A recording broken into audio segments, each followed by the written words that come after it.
You are Hello, live. hello, and welcome to a very late edition of the Arn Eddie Euro Experience.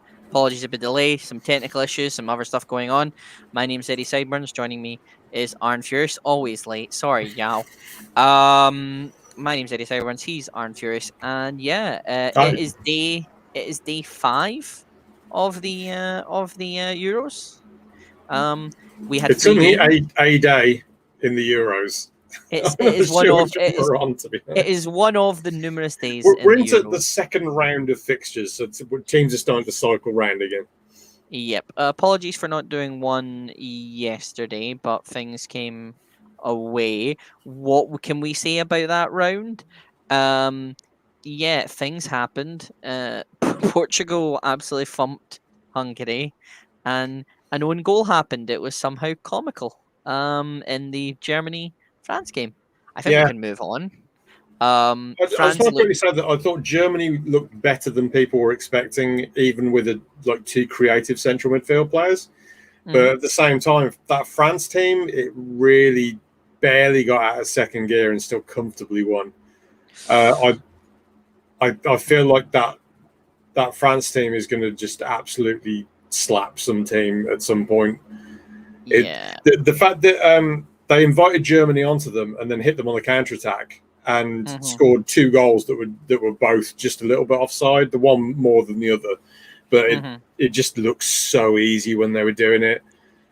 Yeah. And that's Germany. Germany got one of the best squads player for player in the tournament, and they were nowhere near them for most of it. I think they were. I think obviously, as I say, Germany doesn't really have that much of attacking threat, like a credible scorer. They've got Nabry, who's been performing quite well, but other than that, it's They've got a lot of very it's not. similar players. They've got a lot of pace up front, Mm, um, uh, but that pace does not necessarily convert into attacking capability. And yeah, I think they're all very similar players, aren't they? Werner, Nabry, um, yeah, and the other guy, Sane, Volland, the other one, Werner, Nabry, Volland, Sani. Sane. Yeah. It's a very interesting lineup, but I think Germany still have a little long way to go before. I Maybe I think just again, I going to say think like you I said, wouldn't not be surprised if Germany made this to the final because it's I think Germany. These things happen. I wouldn't be few. surprised. Okay. I mean, we'll see. We'll just need to see. Yeah, exactly, Ivan. Yeah, Thank you for staying I, with I us and waiting for so long, Ivan. Appreciate that. I do agree with Ivan as well. I think that they do have a lack of sharp point when they're getting forwards. They've got a lot of creativity and they've got a lot of pace, but they don't really have that centre forward this time round, and that's Hmm. possibly what could cost them. Spain, Possibly. I feel like Spain do have a centre forward. It's just not the one they're playing. Is this you mentioning Gerard Moreno Yes, again? yeah, he should be playing. If he's not starting the next game, Luis Enrique is insane. Yep. And that's kind of the recap of the week we met, the games Yeah. we missed. We're going to talk about the three games that happened today. Mhm. So that would be Finland versus Russia, Turkey versus Wales, and Italy versus Switzerland. Evening Affers, nice of you to join us again. Thank you again for. I'm just gonna keep apologizing every time people think I'm Don't late. worry, you've already apologised. We're fine. Yeah, So if I apologize, bugger you, you won't remember it. we're Right. gonna we're gonna lead off with Italy and Switzerland because that's the most recent thing. So we're going to talk about Italy. We've already talked about Italy once because we talked about their opening match against Turkey. The feeling was after that first round of fixtures that Switzerland were a more combative, um, a more capable team than Turkey. Turkey had a lot of good individual players, but as a team, probably not as good. Yep. Switzerland equally wiped aside by Italy. And this is the point where if you're not kind of on board with Italy, I think you probably need to be because they're good. It's they are just I don't know what it is about them, but from Donnarumma to Berardi to Locatelli to even the fact they've got those tried and trusted back centre backs in Cellini and Bonucci, and it's obviously worrying about Cellini being injured. Yeah. Well, hopefully it's not a bad one. But Hopefully it isn't, but thank you, Ivan. I love Ivan. That comment made me laugh. sorry, I just saw that. Uh, Always here, and I always even if I'm late, I always perform. That's me. I've got three of them as well. I've got I have as Berardi, well. Donnarumma, and Florenzi, but Florenzi injured. So I've unfortunately got Verratti in my team. I still haven't taken him out, yeah, so you need to that's not start. going well. You've got the two transfers. Change them for Christ's sake. Yes. Again, I predicted them to win the Euros at the beginning. Yeah. I'm still strongly of that belief. If not, I'm even The more only buoyed in my confidence that they're going to win it. when they beat Turkey, I said the only thing that's kind of stands against Italy is they haven't had to do a plan B. They're still on plan A because plan A is working, and it worked again, and they absolutely steamrolled Switzerland. Switzerland, for me, just weren't at the races here. They clearly weren't on the level. Italy easily beat them. Italy have not been pushed even slightly so far. They'd never won. Somebody was saying on the on ITV, I don't know if this is true, but they'd never won 3-0 in the Euros before, and now they've won 3-0 twice. I mean, in the group put stage. it this way: look at the main thing. Again, we talked about it in the preview. Clean sheets. Italy spells clean sheets. Look at what they're doing. You know, it's like Donnarumma has never conceded more than one goal as Italy's goalkeeper.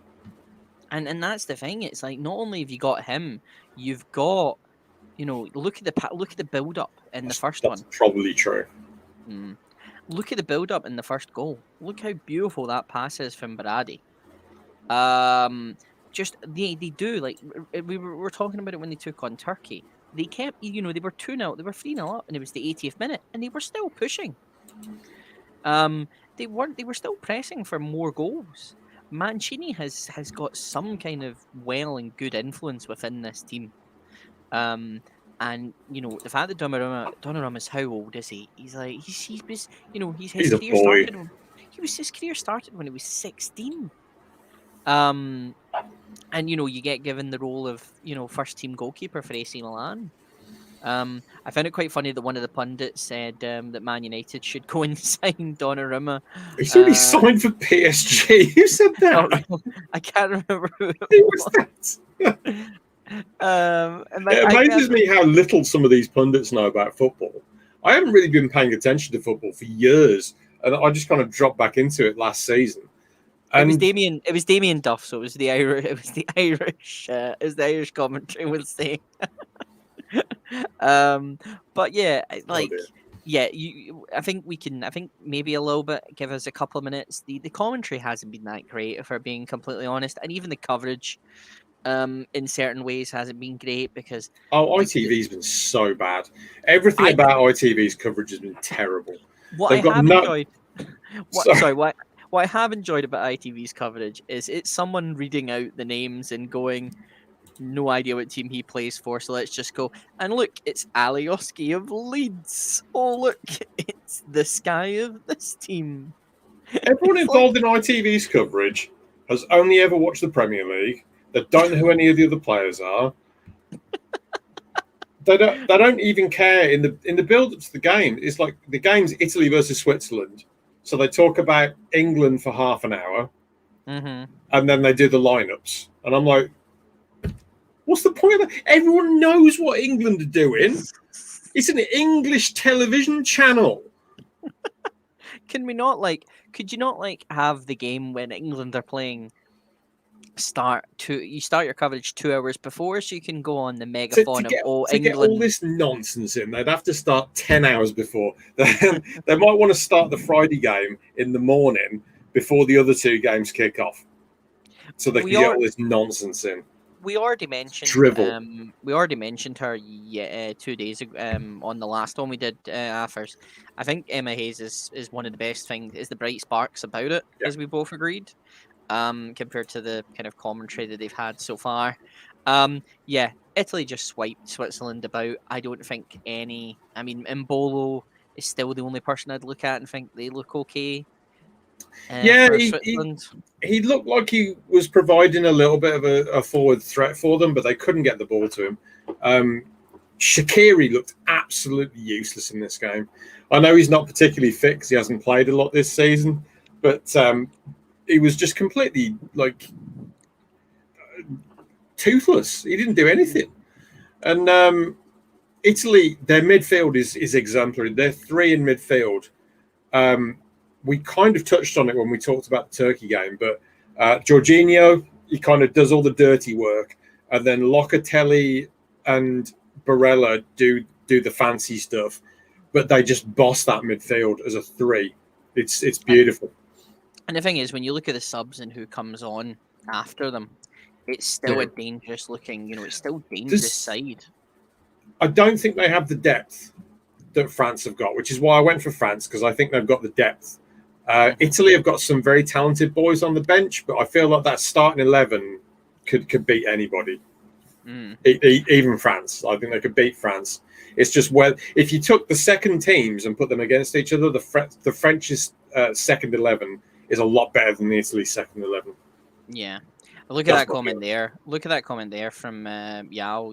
Seferich touched the ball 13 times. Like, yeah, he wasn't in the game. To be honest, just about everyone outside of the Swiss defence wasn't in the game because they just played so defensively. Xhaka in midfield, he couldn't get a touch. So when you've got a play like that, he usually breaks play up and he's not touching the ball. That's bad news for your defence because you're just exposed. I like Clyde Tilsley and McCoy. They're fun. I don't care about Matterface. I think he just tries partridge comments from what I've heard at points, and there's only one man who can do Alan Partridge for me who's not Alan Partridge, and it's Richard Madeley. Because his good. I'm sorry, I just need to quickly go into query on it. Richard Madeley on Good Morning Britain is box office television. If you've not seen it, go on Twitter. And that's all I'll say for now. Italy, I still think are going to win. I still think Italy are going to win the whole thing. I can see it winning. I know you went for them hard on that on the preview. I still think France are better squad-wise, and that's why I've gone for them. I went on. See, the thing is, it's not like I said. It's not like after the 3-0, I went, "Oh, Italy are going to win." I went on. Oh no, it's on the preview because they have if one person's out, they've got Chiesa, they've got Bernadeschi. They have that. Yes, they've not been challenged completely just yet. But they're showing already that they're the first team to qualify and get through to the knockouts. Yeah. They've the 6 goals, a clean sheet. Donnarumma didn't really have a lot to do, if we're being completely honest.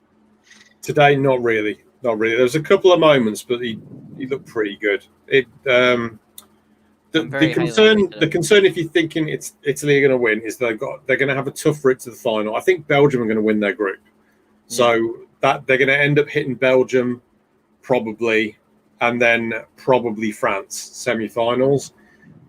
To beat both of them back to back is going to be tough. It's going to be if they do, I fancy him to take the final against whoever wins from the bottom half. Yeah.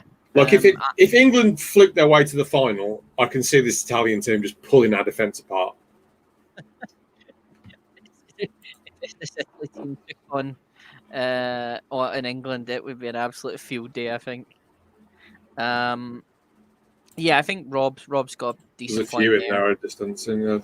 Yeah, I mean, I just think they've Mancini's just put some edge into them. They're a team, though, aren't they? That's what makes them better than just about all the big nations. They play as an 11, whereas like France, they've got a lot of star players that don't really play that well together. It's they have players like Griezmann and Pogba who seem to be better for the countries. They've got players like Kante who can fill the spaces. As an 11, though, they don't play as well as Italy do. Yeah, and I think if you look at it, there's been strife within that France squad with was it Giroud and somebody, or Mbappe and Griezmann, or someone was having an argument or something like that. They're always going to have arguments. Yeah, I feel like they're kind of friendly arguments. They're not like complete Netherlands implosion style arguments. They're not. Yes. They're also not 2010 France. That was the Domenech. that was the Domenech goodbye. It was the Giroud Mbappe argument. I just think Mancini has this team set up well, and they know what they're capable of, and they know what they can do, and they've played. Yes, maybe it's false eyes, and then this will come back to pie me in the face when they end up losing next. But they're just looking like a real good team so far. So yeah, Italy the first team to advance. Let's go on to Wales Wales. versus Turkey. Yes. Arn, lead the way. I tell you what, I was fairly critical of Turkey in the first game. Because they got their tactics all wrong against Italy. They decided to just sit there and hope for the best, and they got slaughtered. Against Wales, they tried to come out and play a bit, and they couldn't get a hold of Wales' key players. In particular, Bale seemed to have so much space and time. Ramsey, when he was making his runs from midfield, no one was going with him. This is a major tournament. You can't play defensively that badly. And Turkey, the dark horses, so many people were saying before we kicked off on this tournament, they were bad against Italy. They were worse against Wales. And Wales deserved to win. Ramsey missed 2 really good chances before the goal. And Bale missed a penalty, and they still won 2-0. Burak Yilmaz is a fraud. I'm sorry, I'm going to say it right now. An absolute fraud. He looked utter gush. Utter gash, sorry. He just looked so the dark awful. horse has been put down. Black Beauty, unfortunately, has been put down, yeah. Bale looks like he's ready to go on a golf course. The way that penalty was.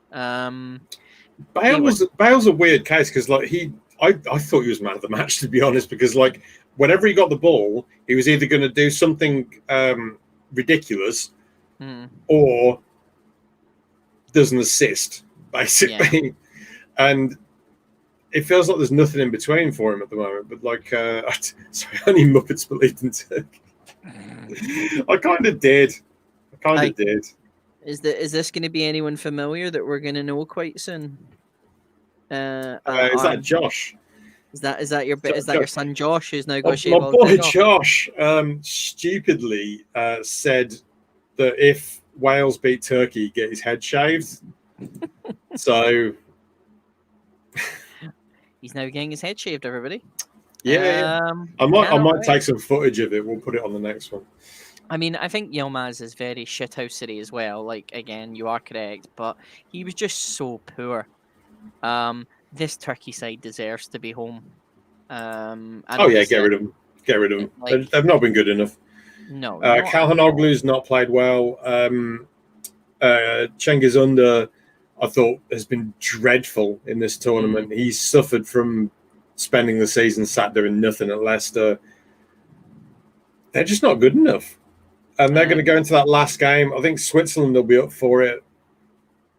I can see them losing again. Well, one of them needs the 3 points for obviously the ranking of the third place teams. So we'll just need to wait and see.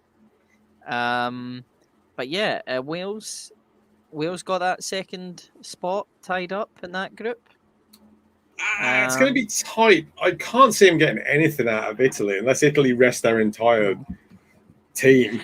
No, I think they've definitely got second spot at the moment. But yeah, Italy are probably going to dominate them quite well. Getting 4 points means they're pretty much guaranteed to go through. Because best third place team, I think some of those are going to be on 3 points. It could be actually, you could see them all being on 3 as a standard. When I initially kind of did the working out, I had a couple of them on 2, so I thought there'd be a lot of draws involved, but that doesn't seem to be happening.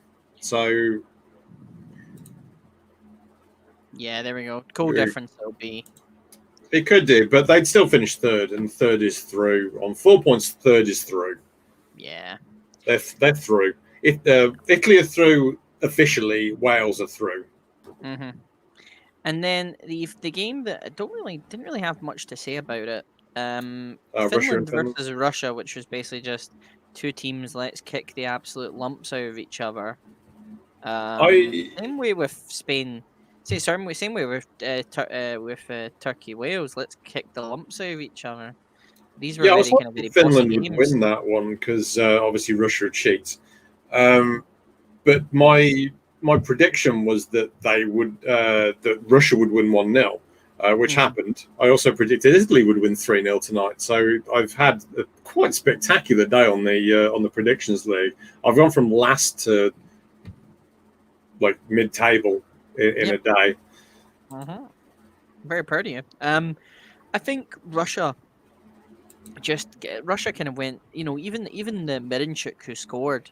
Yeah, that's a good goal. To be fair, it was a good goal. You took that well. Good goal, but just down tools. At the beginning and just after and just did nothing. Finland got a goal ruled off by VAR. Yeah, Pojampalo. He is a good centre forward. He's going to cause certain teams problems, but whether Finland get out that group now on one win, I'm not so sure. That's going to come down to whether the third place finishes are. Yeah, and I mean, if the commentators could pronounce Glenn Kamara's name right, that would be great. That would have been great because they kept doing it all the entire way through. It's very frustrating. I think Finland though was 16-1 to win this group. They were rank outsiders. The only team that was more of an outsider than them was Hungary, which, I mean, you look at the group Hungary's in, you can see why they were rank outsiders in that group. So that they were the second longest odds of any team to win their group. And you can see that with Belgium in there, but they could still get out of it. They could. They really could. It could be a very interesting. Again, it's going to be a very interesting thing to see what happens, in terms of that.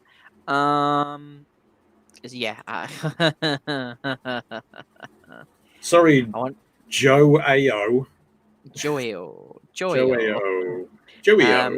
So tomorrow, obviously, there's games. We will probably be doing a quick recap. Might be kind of roughly about the same time. Yeah, tomorrow I'm at work, so there's none. I can't do. I'm going to quickly put a. Thank you for putting that. Sorry, so this is the one we're doing. Just thank you for reminding me. So tomorrow there won't be a show again. Sorry, I know we said daily, but life gets in the way. However, Friday, big day. Don't know if anyone knows about it. Scotland versus England are playing. You think they'd have mentioned that on ITV on their coverage today? I didn't hear a peep. Didn't hear a single peep. Nothing at all. Now we're going to be very special, and it's going to be a very another fun one. If you tuned in on Saturday at 2:00, or 1:00, sorry, when it was the England Croatia game, you'll be really excited because we're doing another call-in. On Friday, me and Arn have decided to gracefully give you guys our attention from 8:00 until the game is over. From 7:00 until the game is over. I get in from work at 7:00, so it's probably not going to be bang on 7, but like it's going to start sort of between 7 and 8:30. Eddie's not back from work until 8, so you're gonna have to open the show. Half an hour slagging off Scotland, and then hold on. You're gonna have to open the show for the first time. Hey, oh my God. I'm experienced. I know what I'm doing. So we're gonna be tuning in from about just after 7. We'll watch the Scotland game. I will watch like this for the majority of the game at points. I'll be watching on this like. And we'll have, and if you want to call in, again, you're more than welcome to call in. We have some people who are already planning on calling in. But we will see you all on Friday. It's going to be so fun. I am so excited and also nervous. If you want to drop into that show, my DMs are open. Let me know, and I'll see if I can slot you in somewhere. And just 2 quick pieces of news. Obviously, Sergio Ramos has announced he is leaving Real Madrid after 16 years. Arn, quick thoughts on it? Is what it is. Yeah, if he goes to PSG, I don't care. If he goes somewhere else, I'm excited. Okay. But you think I take it your heart's in the case of he's going to go to PSG, I take it then? I think he probably will, but I hope he doesn't. I hope he wants to look for... I would love it if he went somewhere like Leicester or... Real Sociedad or I don't know where's Sassuolo. or Everton with former Liverpool turncoat I'm Rafa done. Benitez. Ramos going Blackpool. You heard it here first, folks. My team want to do a work night out in Blackpool, and I've told them right away that's a no from me. I'm not going. If Morelos is going to Porto, then that's an interesting option for him. But yeah, and also apparently one thing we'll actually mention, which will actually be Euros content. Footballers decide they don't like the sponsor and decide to replace it with a bottle of water. Who cares? I got your back. And I got your back, boys. And Arnautovic that 4 billion's back on your share price right there. And Arnautovic is suspended for a game. Yeah, he's got one game off for shouting your Albanian mother, which to be fair, probably deserves it. Anyway, thank you all for tuning in. Thank you for being patient and bearing with us. We will see you on Friday from about 7 onwards. Please come and join us. It'll be a laugh. We need something to cheer us up. Probably because I'm probably going to leave the stream midway through as soon as it's like as soon as the score's not going the way that Scotland wanted. Once it's 4-0, it'll be like, okay, I'm going to do it. I just can't wait for one of our guests to suddenly say, Eddie, do you want to stop talking for a minute? And then suddenly I realised, I'm like, oh no. Anyway, thank you very much for watching. We will speak to you all on Friday. Take care. Have a lovely, lovely day. Bye-bye.